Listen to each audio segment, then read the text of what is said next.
As far as what authorities are calling an unprompted and vile crime, 2 individuals were slashed, along with a 9-year-old boy, at a Goodwill store in downtown LA on Thursday afternoon.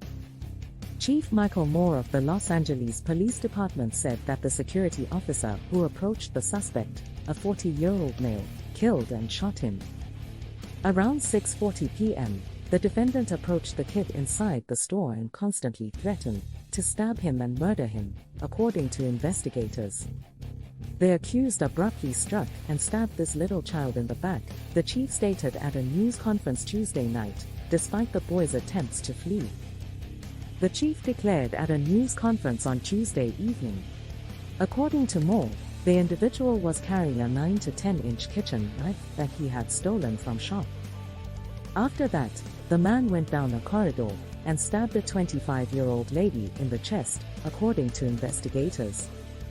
He then headed to the store's front where he was met by an armed security guard, who fired after the suspect approached him while still wielding a knife, according to the authorities.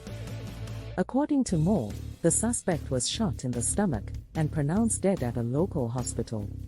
He has not been named by the police. Officers were all in the neighborhood responding to another case when the business was immediately entered by the youngster, who had a severe gash to his left shoulder and was in a critical but stable condition. Currently, Blueface was charged with attempted murder, and Christian Rock is flicking the bird towards anyone who believes she must fire him.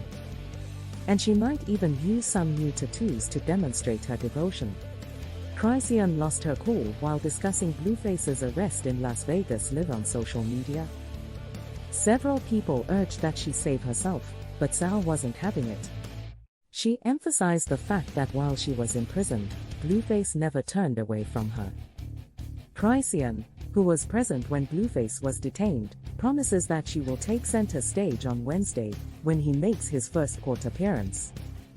The Ride or Die GF also admitted to detractors that she had been considering getting another tattoo of Blueface and even slipped a promotion for their future documentary. An advertisement has always been appropriate.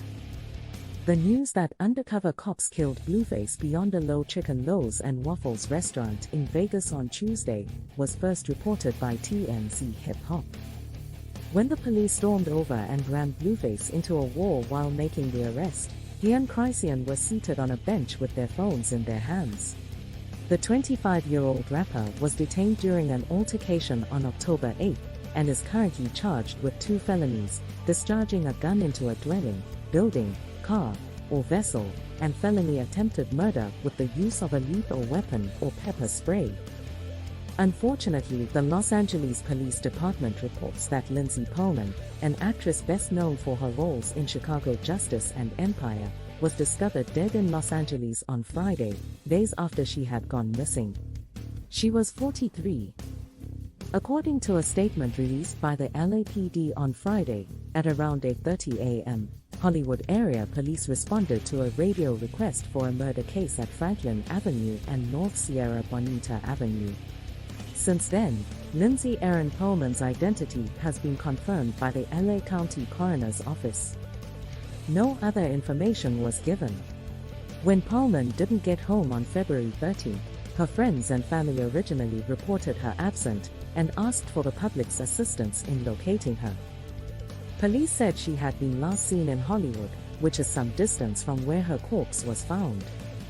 According to her own website, Pollman is a graduate of the Second City Conservatory and was prominent in Chicago's theater scene before migrating to California to pursue more on-camera work. The Ms. Pat Show, Sneaky Pete, American Housewife, Vicious, and General Hospital are just a few of Pollman's numerous television appearances. The coroner has not yet determined the exact cause of her death. Quavo is speaking out about Takeoff's passing, and he did so with a comprehensive memorial that emphasized their illustrious relationship. The rapper posted a homage to his nephew and lyrical partner on Insta. He began by reliving their formative years and expressing how terrible his loss is because Takeoff had always been by his side in nearly everything. The fact that Takeoff was the quietest guy in the room, but was constantly watching was one of the qualities Quavo mentioned as qualities he'll always remember. Takeoff, according to Quavo, was the group member that was both the least concerned and the hilarious overall. In addition, he claims that Takeoff has always felt more like a brother to him than a nephew, despite the fact that he was the son of Quavo's older sister. It seems that he compared him to an angel. Quavo then gave a moving comment after reflecting on Takeoff's passing in particular. Quavo claims, "We both thought we would always be together for the rest of our lives, and we just believed we would see each other again soon. I have nothing but love for you. I suppose God just doesn't need my help, but I'll never leave you. So, please pray him on my behalf to tell me what to do to get back to you." This is the first time Quavo, who was with Takeoff the night he passed away, has discussed the death of his uncle. A member of the Denver Broncos special teams is suing the NFL, the Chargers, and a number of other parties after he allegedly sustained a serious knee injury as a result of mats that were placed on the sidelines at SoFi Stadium earlier this year.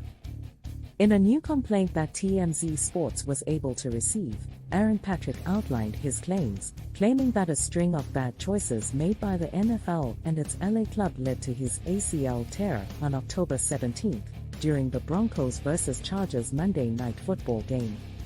The 25-year-old Denver outside defender claimed in his lawsuit that he was injured while attempting to make a tackle on a punt return during overtime of the game in Los Angeles.